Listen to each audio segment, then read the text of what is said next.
She was 12 when her mother traded her for a bottle of whiskey. No papers. No words. Just a girl left standing in the dust while a man with hollow eyes took the bottle and stumbled away. The stranger looked at her, mud on her dress, blood on her knees, and said only, "You are safe now." She did not believe him. She had never been safe. Not once. The wind blew hard across the prairie that day, but it was the silence that stayed with her. Before we continue, I'd love to know, where are you watching from today? Comment below. My name is Clara Mae, and I was born to a woman who never wanted a child. Folks said she used to be pretty once, before the bottle turned her mean. My daddy died on the railroad line when I was just a baby. After that, our cabin grew quiet, except for the sound of her rage. I learned early to move softly, to make myself small, to keep my eyes down and my hands busy. Our homestead sat on the edge of Dry Creek, nothing more than a sagging roof and a porch full of splinters. We had one cow that stopped giving milk and 2 hens that barely laid. I learned how to trap rabbits by watching a neighbor boy through the fence. He stopped speaking to me after my mama accused his mother of stealing our lard. Truth was, Mama traded it for gin behind the blacksmith shop. Winters were the worst. The wind whipped through the cabin walls like God had forgotten to finish building. We stuffed rags in the cracks and huddled by the fire, but the cold always found us. I remember one night when Mama drank herself half blind and threw my doll into the fire. Said I loved it more than her. She was not wrong. That doll never slapped me. By the time I turned 10, I had mastered silence. I could cook, clean, mend socks, and wash clothes in the icy creek with raw, red fingers. I kept a stash of food under the floorboard, dried apples and cornmeal, just in case. In case of what, I did not know. Only that just in case was always close in my mind. Mama took up with a man named Elmer for a spell. He smelled like horses and teeth gone bad. He looked at me too long sometimes, and I stayed out of the house when he was around. One night, he tried to grab my arm and said something I will not repeat. Mama laughed. That was the night I slept in the barn. After that, I started carrying a small knife under my skirt hem. A girl learns things without being told. Folks in town whispered about us. That Henderson girl, they said. The one with the wild eyes and bruises like freckles. The schoolteacher tried to take interest once. Sent home a note. Mama never opened it, just burned it with the kindling. I never went back after that. Did not seem like a place for me anyhow. One summer, when the heat turned the creek to a trickle and the cornfields to dust, Mama disappeared for 3 whole days. I lived off stale bread and the last jar of peaches. When she returned, she was bloody, drunk, and missing a shoe. Said nothing. Just collapsed on the bed and slept until evening. That night, she looked at me with eyes that seemed hollow and strange. She whispered, "You're just like him." I never knew if she meant my father or Elmer. Maybe both. Then came the day she traded me. It was not planned, not spoken of ahead. One moment, we were walking to Dry Creek, Mama muttering to herself, and me thinking maybe she was going to sell our broken skillet or beg coins from the banker's wife. Then I saw him. A man by the stables. Broad-shouldered, unshaven, and leaning on a post like the world had given up on him. His name, I would learn later, was Clara Mae Boone. Mama walked straight up and said something I could not hear. He looked at her, then at me. He handed her a brown glass bottle. She took it, drank, and staggered off. Did not look back. I stood there frozen, waiting, hoping it was a mistake. Jedediah looked at me and said only, "You are safe now." Then he turned and walked toward his horse. I did not follow right away. My legs refused. My heart did not know what to do with kindness spoken by a stranger. But I followed him anyway. We traveled in silence. He took me to a small cabin past the ridge, near the pine grove. It smelled like sawdust and tobacco. He showed me the shed out back. "You can sleep here until I figure things out," he said. There was a cot, a blanket, and a jug of water. That night, I waited for the sound of boots on floorboards, for breath heavy with alcohol, for pain. But nothing came. Just the wind outside and the creak of a rocking chair on the porch. I stared at the ceiling of the shed and wondered, what did it mean to be safe? In the morning, there was porridge and firewood stacked by the door. He did not speak unless I spoke first. He did not touch me. Not once. The days passed slowly. I swept his cabin, fed his mule, chopped kindling until my arms ached. Still, he did not ask for anything more than that. In town, people stared. A few whispered. The saloon-keeper's wife hissed, "That's the whiskey girl." I stared at the ground. My hands tightened around the hem of my dress. I had no name, no story they would believe, only silence. But at night, in that quiet shed, I began to feel something strange, something like the edges of hope. Not because things were good. They were not. But because they were not worse. I did not know who Jedediah Boone really was. But I knew this much. He had not bought me for what others might have. And that alone made him different. Mornings came early in that place, with the kind of light that hurt your eyes and the chill that crept into your bones. I rose before the sun, lit the stove, and started breakfast. Jedediah never asked for it, but I made it anyway. Something about that act, quiet, steady, felt like a way to stay human. He would eat in silence, tip his hat, and ride off toward the hills. He never said where he went or why. I stayed behind to sweep, wash, and tend to the mule. Some days I chopped wood. Others, I cleaned the gutters with a rusted tin pail. He gave me a coat, old but warm, and boots 2 sizes too big. I stuffed them with straw and said thank you. I did not know how to be a child anymore. Truth was, I never had the chance. There were no games, no skipping stones, no dolls, nothing but the rhythm of survival. But in those chores, in the scraping of pans and folding of linens, I found a strange kind of order. It was not joy. Not yet. But it was peace. Still, the fear never left. It stayed inside me like a fox in a trap, always ready to lash out. Every loud sound made my heart skip. Every door creak made my stomach twist. I slept with the knife still tucked beneath my cot, just in case. In town, I kept my head low. The women at the general store would stop talking when I entered. The schoolteacher looked away. Children pointed once, but their mothers pulled them close and whispered. I was not welcome in their neat world of Sunday dresses and clean names. Whiskey girl, they still called me. One afternoon, I overheard a man say to Jed, "She yours?" Jed paused a moment too long. "She is with me," he said. That was all. But I heard the space between the words. I heard the doubt. That night, I scrubbed the cabin floor until my knuckles bled. I did not cry. I had learned not to. But I scrubbed like I was trying to disappear. Jed never said what he did for money, but he always had just enough. One time, I saw him come home with blood on his sleeve. He did not explain. I did not ask. But I stayed up that night, waiting for him to speak, to unravel into something darker. He never did. Just cleaned up, ate a biscuit, and fell asleep in the rocker. He was a man full of silences, silences that said more than words ever could. One morning, I found a notebook on the kitchen table. Inside were numbers, scribbles, and names I did not recognize. I put it back where I found it. Later that day, Jed asked if I had seen his ledger. I nodded. He just said, "Good. You are honest." Then walked out the door. It was the first time I felt like he saw me as something more than a burden. Weeks passed. Then months. I grew taller. My cheeks filled in. I learned to trap and gut a rabbit, how to clean a rifle, how to braid rope. He taught me in slow, patient movements, never loud, never cruel. Once, when I dropped his best knife in the creek, I waited all night for his anger. But all he said was, "It is a knife, not your life." That night, I wept quietly into my pillow. Not because I had done wrong, but because he had not punished me for it. Yet even in that quiet rhythm, loneliness held me like a ghost.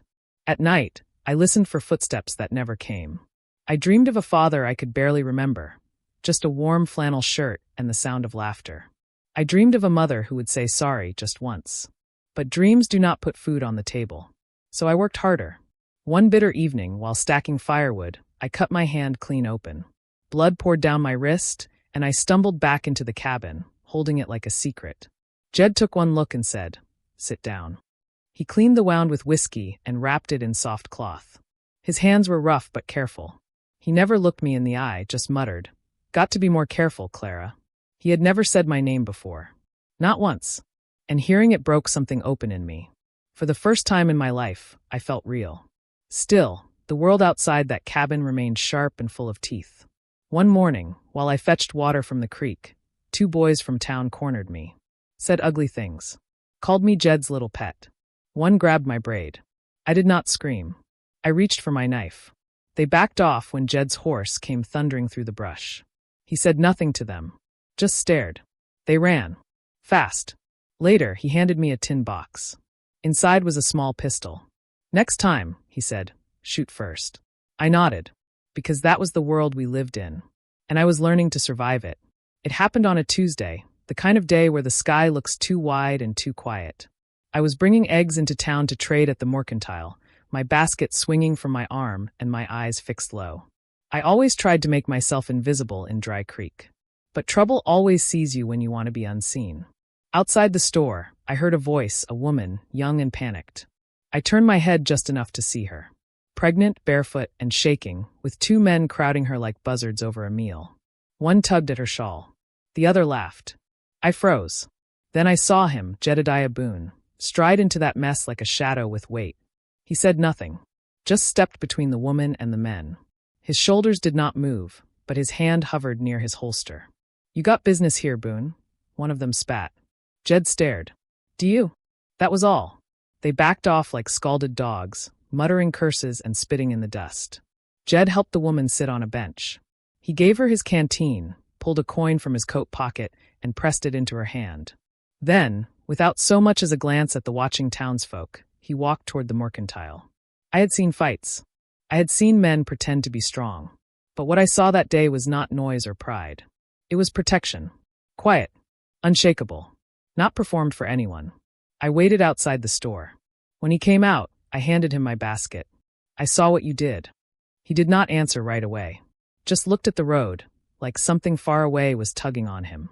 "She looked like my sister," he said finally. "Or how I wished my sister had looked before she died." I did not know what to say to that. "I was not always like this," he added. "But I was always watching. Just like you."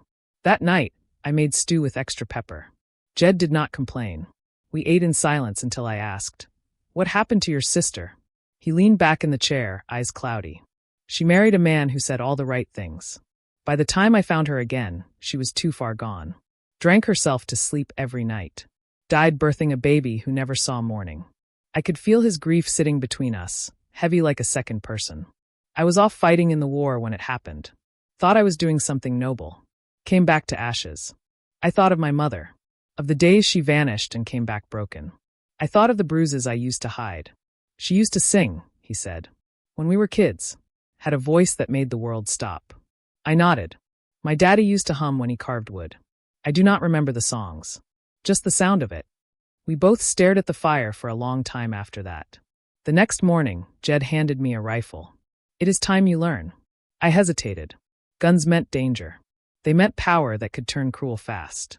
But he showed me how to hold it steady. How to breathe through the pull. How not to shoot until I was sure. "You do not shoot to prove something," he said. "You shoot to stay alive. And you do not miss." I hit the kin on the third try. My shoulder ached, but I smiled. Not because of the shot, but because I had never been taught anything before that day. That week, something shifted between us. He started leaving a slice of jerky on the table for me. I started whistling while I swept. Nothing loud. Nothing bold. But it was something. One evening, as the sky burned pink over the hills, I found him cleaning an old pocket watch. It was cracked and barely ticking. "Was my father's," he said. He was cruel. But this was the only thing he gave me that did not leave bruises. I nodded. "Mine gave me a wooden bird before he died. Mama burned it after he passed." He handed me the watch. "Here. You keep it." I looked at him, wide-eyed. "Why?" "Because it is time you had something worth keeping." I held that broken watch like it was gold. The next day, the woman he helped in town came to the cabin. She brought a jar of blackberry preserves and tears in her eyes. "You saved my life," she told Jed. He just shook his head. "I was just passing through." She turned to me. "You are lucky to be with him." Lucky. That word sat strange in my chest. But when I looked at Jed, fixing a fence rail with hands steady and sure, I realized something. Maybe I was. It was the small things that started to feel big. Jedediah began to leave earlier each morning, his eyes more distant, his voice quieter. He would come home with dust on his boots and shadows in his eyes. He never said where he went. I stopped asking, though the questions burned at the back of my throat. I kept the cabin clean, the mule fed, the shed tidy. I waited each day for him to come back. Not because I needed him, I told myself, but because something inside me softened when I heard his footsteps. Then one afternoon, I found the letter. It was half buried in the drawer where he kept spare bullets and old receipts. A yellowed envelope addressed to Boone Jedediah. No return name. Just the seal of a government agency I could not pronounce. I did not open it. I just stared at it, heart pounding. When he came home that evening, I asked him about it. His face darkened. "That ain't your business." I nodded, backing away. But it was too late. The air had shifted. That night I ate alone. He sat on the porch, hat low over his brow, rocking slow in the chair that creaked like a ghost. I watched him from the window, the way a child watches a storm and wonders when the rain will come. In the following days, he became more distant. Still kind, still steady, but something had closed inside him. Like a door I had just begun to peek into had slammed shut. One morning, he handed me the rifle again. Time you learned how to skin. I followed him to a clearing where he had hung a rabbit. He showed me the cuts, the pulls, the way to keep the meat clean. I nodded, did everything he said. But I kept glancing at his hands. Rough, quiet hands. Not cruel, but not soft either. They looked like hands that had built things and buried things. As we walked back, I asked, "Did you ever hurt someone you should not have?" He stopped in his tracks. "Yes," he said.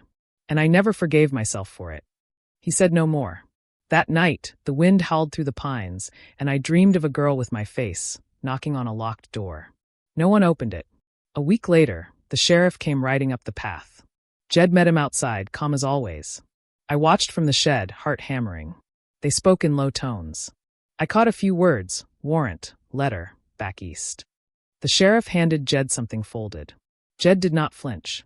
After the sheriff rode off, I came to the porch. "What is happening?" I asked. Jed did not look at me. "Someone from my past wants answers. And I owe them." I nodded. But inside, my chest felt tight, like my ribs were closing in. Later that day, I heard him packing. "What are you doing?" "I might have to go.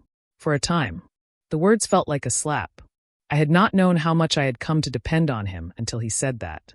"And me?" I asked, barely above a whisper. He looked at me then, truly looked. "You are strong now. You have what you need." But that was not true. What I needed was not food or shelter or protection. What I needed was not to be left behind.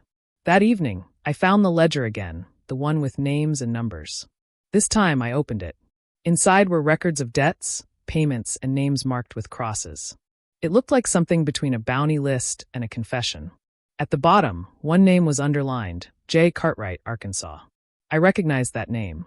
Jed had muttered it once in his sleep. I closed the book slowly. Was he a killer? A vigilante? A man haunted by sins he was trying to erase? I did not know. But I knew this. I did not want him to leave. I went to the porch, where he sat smoking a rare cigar. "If you go," I said, "I will be alone again." He exhaled slow. "You have survived worse." "Yes," I said. "But surviving is not the same as living." He looked at me like he wanted to speak, but no words came. Instead, he reached into his coat pocket and handed me something. A silver ring, simple and small. "It belonged to my sister," he said. "I want you to have it." My hand shook as I took it. "She would have liked you," he added. I said nothing, just stared at the ring until the stars came out. What do you think? Can a man bury his past and still build a future? Or do ghosts always follow us home? 2 days after Jed gave me the ring, I lost it. I had been out at the creek, washing linens. The current was strong from the last rain, and the wind kept tugging at my sleeves. I set the ring on a rock beside me, careful, but when I reached for it later, gone. Swallowed up by that muddy water like it had never been there. I searched until my knees bled from the stones. I dove in twice, hands raking blindly through silt. But it was no use. By the time I returned to the cabin, soaked and shivering, the sun had fallen low. Jed was on the porch, pipe in hand. I fell to my knees in front of him. I lost it. He looked at me, not angry, not surprised. Just quiet. I tried, I really did, I searched everywhere. He held up a hand. "It is a ring, Clara. Just a ring." "No, it is not," I cried. "It was the only thing of hers you had left." He stood slowly, bent down, and lifted my chin. "You are wrong," he said. "I got you." I stared at him, breath stuck in my chest. His voice, usually so steady, broke a little. "That ring meant something once. But it is not the metal that matters. It is who remembers her. You do that now. You carry her forward." I nodded, tears burning my eyes. He helped me up, wrapped a blanket around my shoulders, and sat with me until the stars came out. That night, I dreamed not of drowning, but of someone pulling me to shore. The next morning, he asked me to come with him into town. That was rare. Usually, he went alone. "Why?" I asked. "Because you have a name," he said, "and I want folks to remember it." At the mercantile, he introduced me to the shopkeeper by name. "This here is Clara Mae. She will be taking over the winter accounts for us. The man blinked. She is young. Jed's eyes hardened. She is ready. That evening, he brought home a new ledger. Leather-bound. Clean pages. For you, he said. To keep your own books. I held it like it was a Bible. Each night after, I wrote down what we traded, what we owed, what we had. He helped me with the numbers, corrected my spelling, and taught me how to sign my name in full. Clara Mae Boone. I practiced writing it in the corners of the pages. Not because I thought it was mine, but because it felt like it could be, someday. The air between us grew easier. We spoke more over supper, about seasons and crops and the smell of pine when the rain hits just right. He laughed once when I made a joke about the mule eating better than us. That laugh, it was low, rusty from disuse, but it warmed the cabin like kindling. We even sang once. Just a verse. A hymn I half remembered from church before Mama pulled me out. He hummed along off-key but soft. You have a voice, he said. So do you, I replied. You just keep it buried. He smiled at that. Real open. One day, I found an old wooden box tucked beneath a floorboard. Inside were 2 carved birds, rough, unfinished, but beautiful in their own way. I made those for my sister and me, he said when he saw me holding them. Before everything went wrong. May I keep one? I asked. He nodded. Yours already. I set it beside my cot, next to the ledger. Weeks passed. Then one morning, a letter arrived. He read it in silence, folded it slow, and placed it in the fire. What did it say? I asked. He stared at the flames. That the man who hurt my sister died. In prison. Alone. I said nothing. The fire crackled, eating paper and memory alike. Does it change anything? I asked. Jed shook his head. But it ends something. That night, he told me about the war. About riding with men who called themselves just but acted otherwise. About debts paid in blood and silence. I tried to fix it, he whispered. But the world does not care much for redemption. It does, I said. It just does not shout about it. He looked at me then, long and steady. You remind me of her. Stronger, even. No, I said. I remind you of who you used to be. He blinked slow, like the truth of it cut deep. We sat there until morning, sharing stories without shame. Scars without fear. For the first time, I felt like I was not just living in his home. I was part of it. Part of him. The trouble came back into our lives like a dust storm. Slow at first, then sudden, choking everything it touched. It began with a rider. A U.S. Marshal, coat flapping like a raven's wing, rode up the lane just after sunup. Jed met him at the fence, calm but still. I watched from the window, my hands gripping the edge of the counter. I had seen men like that before. Lawmen who thought justice was something they carried in a badge, not something they earned. The marshal's voice carried. I have reason to believe you are harboring a stolen child. Jed did not flinch. She is not stolen. She was sold, the marshal said. Same difference to the law. I ran out the door then, fury and fear burning through my boots. I was not stolen. I cried. She gave me away.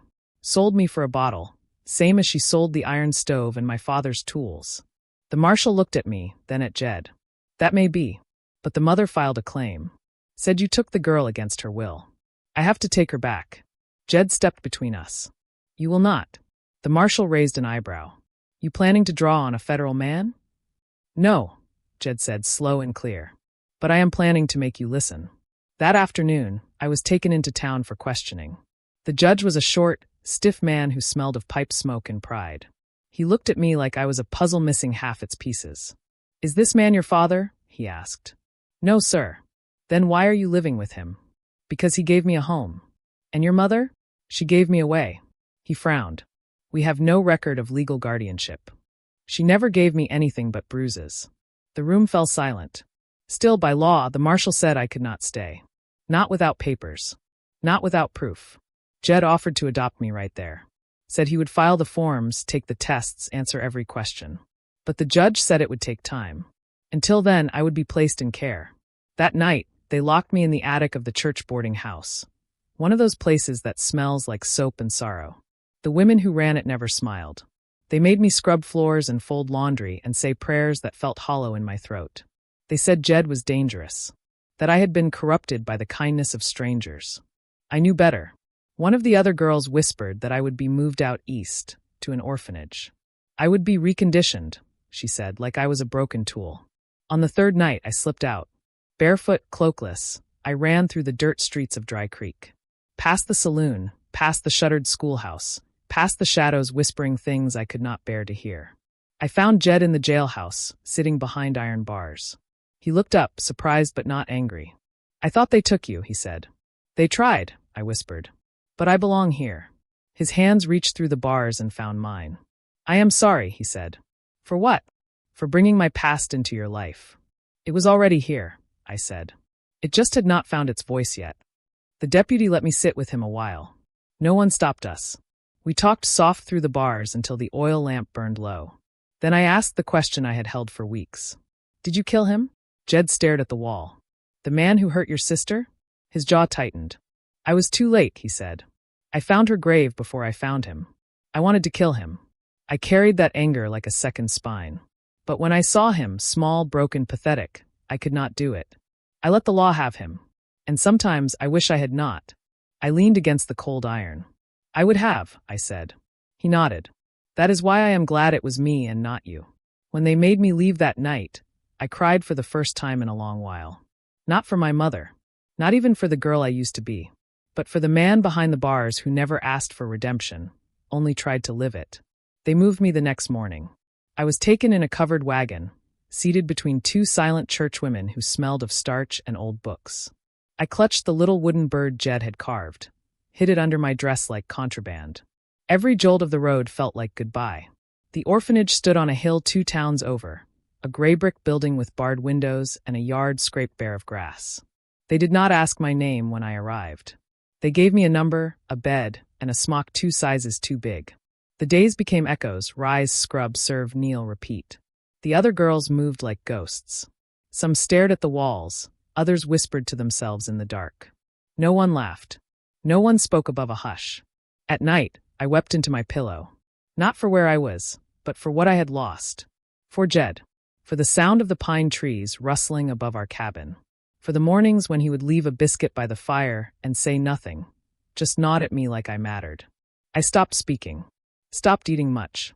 My hands grew raw from scrubbing iron pots. The ring he had given me was gone, but the empty space on my finger ached all the same. One night, I was called to the office. A man sat waiting, broad-shouldered, fine coat, clean boots. He smelled of tobacco and power. "I have spoken with the court," he said. "Your mother has withdrawn her claim." I sat very still. "She is gone. Vanished. Likely passed. But the papers are in limbo. The man you lived with, Boone, is still under review. You may not return to him." I said nothing. "Instead," he continued, "you will be sent to a family in Missouri. A good Christian couple. They have no children of their own." I stared at the floor. "She will learn to read," he told the matron. "To bake and sew. She will be useful. Useful." That was all I was to them. That night I ran. Not out the door, but into myself. I stopped praying. Stopped hoping. I began to believe the world outside the orphanage was just a cruel illusion, a dream I had no right to keep. Jed's name became a whisper in my mind. Then a shadow. Then a silence. Until one morning, I was told to pack. "The family from Missouri is here." A woman with pinched lips and a smile too tight handed me a dress. "Do not disgrace us," she said. I changed in silence. As I stood at the gate, ready to be taken again, I heard a voice. Clear. Familiar.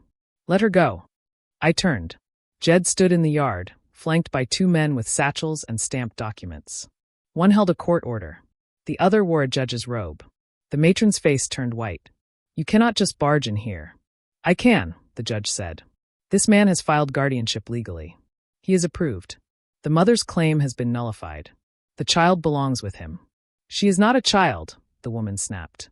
"She is wild." Jed stepped forward. "She is mine." He held out a small velvet pouch. "And I believe this is yours." I opened it. The ring. The very same I had lost at the creek. "I found it weeks later," he said.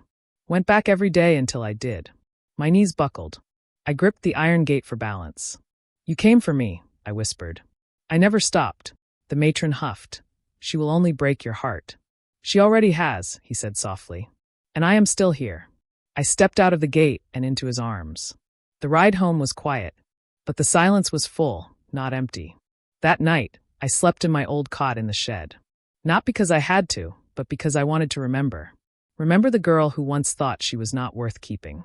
Remember how wrong she was. The morning after we returned, I rose before the sun, same as always. But something felt different. I stood on the porch, listening. The wind rustled the pine trees, gentle-like. The old mule brayed from the stable, and somewhere, a mourning dove called from the trees. It was the sound of home. Not just shelter. Not just walls. Home. Jed stepped out onto the porch with his coffee, wearing his patched flannel and that same calm face I had come to trust more than scripture.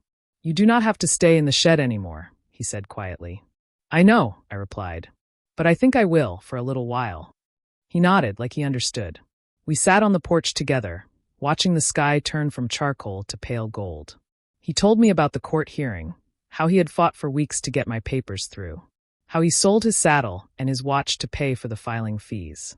"I never told you," he said, "but I used to think love was something you had to earn." I looked at him. "Turns out," he went on, "it is something you protect. Even when it hurts. Even when it walks away." I placed my hand over his. "I never meant to walk away," I said. "I know," he replied. "And I never meant to let you." That day, I planted marigolds along the fence line. Jed built me a box to grow herbs in. We worked side by side without speaking much, but every motion was a sentence.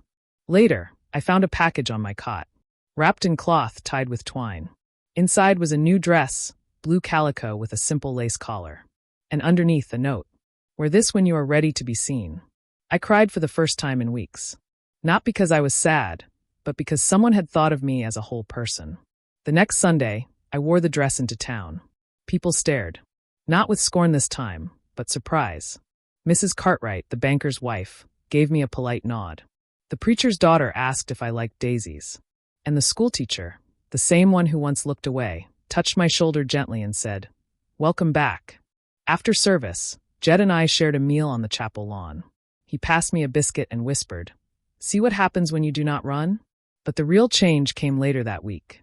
I was sweeping the porch when I saw him ride up. The marshal. Same coat. Same cold eyes. I tensed. But he held up a letter. "I thought you might want this." Jed opened it first. "Read it." Then handed it to me. It was from my mother. "I am gone now. Truly gone. Not by death, but by choice. I was never a mother. Not the kind you deserved. I hope you find better than I ever gave. I hope you never remember me the way I was. I hope you forget me altogether." There was no return address. No apology. Just that. I read it twice. Then folded it. Jed watched me close. "You all right?" "I am," I said. "Because I choose to be." He waited. "I used to think her blood ran in my veins like a curse," I continued. "But I have your name now. Not by law. Not yet. But by heart." He looked away then, blinking hard. "I want to keep it," I said. "You can have it," he replied. "It is yours as long as I draw breath." We sat in the quiet a long while. That night, I wrote my name in the ledger again. Clara Mae Boone. No more hiding. No more doubt. I was not what she made me. I was what I chose to become. And that changed everything. By summer's edge, the marigolds had bloomed full, bright golden heads nodding in the wind like they were proud of something. I started waking with a new kind of energy, not just from sleep but from something deeper, something that had been buried and now stirred. Strength. It came slowly, like morning light, first soft, then bright. Jed began letting me handle the accounts with full trust. I would ride into town alone some days, ledger in my satchel, boots steady in the stirrups. I learned to speak without flinching, to look the grocer in the eye when I named a fair price. To say no, thank you, and mean it. People began to look at me differently.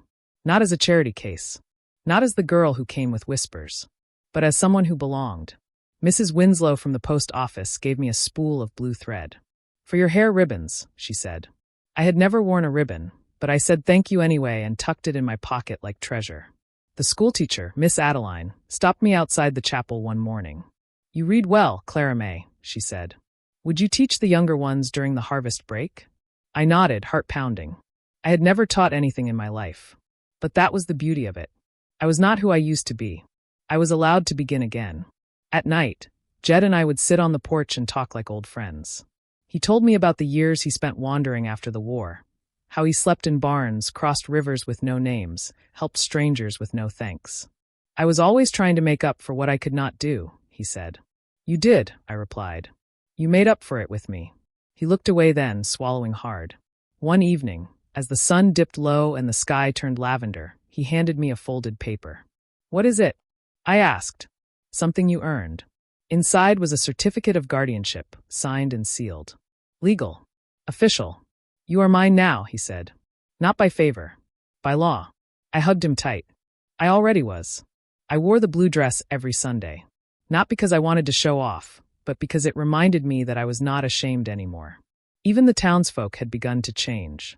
Not all at once, but slowly. The blacksmith offered to sharpen my knife free of charge.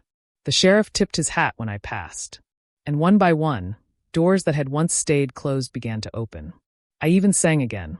It started soft while cooking, just a few lines of a tune I remembered from long ago. Jed heard it and smiled. "That your mother's song?" "No," I said. "It is mine now." The biggest change came in early fall. Jed returned from town one afternoon with a newspaper folded under his arm. "Clara," he said, laying it on the table, "they are building a schoolhouse outside Dry Creek. A proper one. For girls, too." I read the notice aloud. A teacher would be hired. A garden would be planted. A library stocked with real books. "They are looking for helpers," he said. "And maybe, in time, a teacher." "You think I could?" I asked. "I know you could." That night, I sat by candlelight, writing in my ledger. Not just numbers now, but plans. I would grow the herbs. Teach the children how to dry them. Maybe read poetry aloud under the cottonwoods. Maybe open a shelf for girls like me, who once believed they were too broken to bloom. My scars had not vanished. But they had softened, like old rope, still there, still worn, but no longer cutting. And Jed, he smiled more now. Not big, not wide, but real. He had started carving again. Birds. Boxes. A small rocking horse that sat half-finished near the fireplace. "You think I could teach boys how to shape wood?" he asked one night. "You could teach wolves how to pray," I said. He laughed deep, richer than I had ever heard it. That was the moment I knew we were not just surviving anymore. We were building. And this time, nothing would take it from us. Fall settled over Dry Creek like an old quilt, slow, soft, and full of color. The maples turned amber, the skies stretched wide and cool, and our little homestead pulsed with life. We were different now. Not just safer. Not just legal. We were family. Every morning, I rose before light and baked bread with cinnamon and cracked wheat. Jed repaired a broken plow for the widow Harlan down the ridge and refused a dime for it. He had grown gentler somehow, but steadier too. His shoulders still carried shadows, but his eyes no longer darted like hunted things. One afternoon, he placed a fresh-carved sign above the front gate. "Boone Homestead." He looked at me, waiting. "It is ours," I said. He nodded. "Ours." The schoolhouse began to rise plank by plank. Every Saturday, townsfolk came with hammers and nails. I helped paint the window frames, white with blue trim, and brought lemonade in tin cups. I wore my second-hand boots and my blue dress, patched now, but still full of meaning. Miss Adeline asked me to speak to the girls. "You know what it is like to be silenced," she said. "That means they will listen to you." I stood in front of 10 children that first day, hands shaking, voice thin. "My name is Clara Mae Boone," I said, "and I was not always safe. But I am now, and you can be too." Their eyes were wide. Their hands fidgeted. But they nodded. One girl reached for my hand after and whispered, "Me too." I knew what she meant. That evening, I told Jed. "They look at me like I have answers." He chuckled. "That is because you do." "But I am still scared sometimes," I admitted. "Being brave," he said, "is just learning how to live beside the fear." We sat by the fire that night, and I wrote my first lesson in the new ledger. What we survive can shape what we become, but it does not define it. The townsfolk changed too. Mr. Ellery, the barber, gave me my first real haircut. Mrs. Cartwright asked me to help with her autumn pies. The sheriff tipped his hat and said, "You are growing this place stronger, Boone." Jed just nodded. We both knew it had never been about fixing the town. It was about becoming a part of it. Our biggest shift came with a letter, this time addressed to me. "Miss Clara Mae Boone, we are pleased to inform you that your guardianship has been permanently approved by the state. Your file is closed. Your name is yours." It was signed in ink, sealed in gold. Official. I read it aloud, then folded it carefully and placed it inside the ledger. Jed said nothing, but later, I found the wooden bird, my bird, set on my pillow, with a string of wildflowers wrapped around its wing. That night, we ate stew and cornbread with butter. Jed poured cider and raised his tin cup. To names, he said. To home, I added. We clinked cups. In that moment, I realized something I had never said aloud. The girl I once was, the one left behind in the dust, was not gone. She had grown. She had healed. She had become. Have you ever stepped into a new name or a new life and felt it finally fit? Share your story below. I would love to hear it. The snow came early that year. Soft at first, then heavy, blanketing the hills and burying fence posts in white. Jed and I chopped wood each morning, our breath puffing like smoke signals in the chill. The cabin stayed warm. The mule grew shaggy. And the town grew still, quieter than usual, wrapped in frost and waiting. One night, as we shared beans and cornbread by the fire, a knock came at the door. Jed opened it, and my breath caught. It was her. My mother. Thinner. Older. Her eyes sunken and hair streaked gray. She held herself like a ghost unsure of its own shape. Jed stepped aside. I rose slowly. Clara, she rasped. I said nothing. I heard what happened, she went on. The marshal told me they gave you to him. I came to see for myself. Jed's hand hovered near my shoulder, but I stepped forward. You came, I said flatly, but not for me. You came because you cannot stand being left out. She flinched, then laughed, bitter and small. You always were sharp. I crossed my arms. You left me, over and over, then tried to take me back when it was convenient. Why are you here now? She looked at the floor. I am sick. My lungs. They say I will not see spring. Silence. She lifted her eyes, glassy and red. I am sorry. It came out barely above a whisper. Jed stayed silent. This was not his battle. I used to think I was you, I said. Made of the same poison. But I am not. Her shoulders sagged. I came to say goodbye, she murmured. To ask if maybe you could forgive me. Not for me. For you. I looked at her then. Not as a mother, but as a woman broken in too many ways. I already did, I said. But I do not want you here. She nodded. Fair. She turned to leave. But I stopped her with a word. Wait. She looked back. I reached into the cabinet and pulled out a small parcel, wrapped in cloth. Inside was half a loaf of bread, a piece of cheese, and one of Jed's smoked trout. You will need this, I said. She stared at it like it was too heavy to hold. I opened the door wide. She stepped out into the snow, cradling the parcel like a baby. She did not say goodbye. She just disappeared into the trees. Jed shut the door slowly. We stood in the silence, the wind howling faintly beyond the walls. You all right? He asked. I am, I said. She came to take something, but I gave her what I chose. That is the difference, he said, between surviving and rising. We sat by the fire after, neither of us speaking for a long while. But we both knew. The final ghost had come, and it had been sent on its way, not with rage but with mercy. The next day, I walked into town and asked Miss Adeline for a real teaching post.